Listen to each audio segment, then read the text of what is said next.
وَأَقَامَ الصَّلَاةَ وَزَكَّاةَ وَلَمْ يَخْشَ إِلَّا اللَّهَ، یہ جو چار کام کرتے ہیں فَعَسَىٰ أُولَٰئِکَ أَن يَكُونُوا مِنَ الْمُهْتَدِينَ، جو مساجد کو آباد کرتے ہیں 24 گھنٹے، جو سب کو نمازی بناتے ہیں، نماز قائم کرتے ہیں، اور سب کو زکوٰۃ دینے والا بناتے ہیں، اور یہ اللہ کے علاوہ کسی سے نہیں ڈرتے، یہ چار کام کرنے ہدایت یافتہ ہے۔ تو میرے دوستو، تبلیغ والے کہہ رہے ہیں ہدایت سب کو مل جائے، آؤ مسجد کو آباد کرو، سب کو نمازی بناؤ۔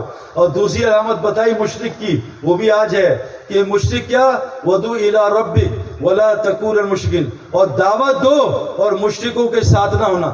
جو آدمی دعوت نہیں دے گا مشرک کے ساتھ ہو جائے گا، اور شیطان سے بڑا مشرک کوئی نہیں۔ دلیل کیا ہے؟ ایک مؤذن نے کہا اللہ اکبر، حدیث صحیح بخاری شریف کی، مؤذن نے کہا اللہ اکبر، شیطان بھاگ جاتا ہے، کان میں انگلی ڈالتا ہے، اس کی ریح خارج ہو جاتی ہے، کان میں انگلی ڈالتا ہے، اذان کی آواز غائب، پھر آتا ہے، نمازیوں کو گپے مرواتا ہے، دیکھ فون آیا ہے واٹس ایپ کر، جب تک نماز نہیں کھڑی ہے فیس بک دیکھ، خوب لگ دنیا میں۔ جب مؤذن وہ اقامت کہتا ہے پھر شیطان بھاگ جاتا ہے۔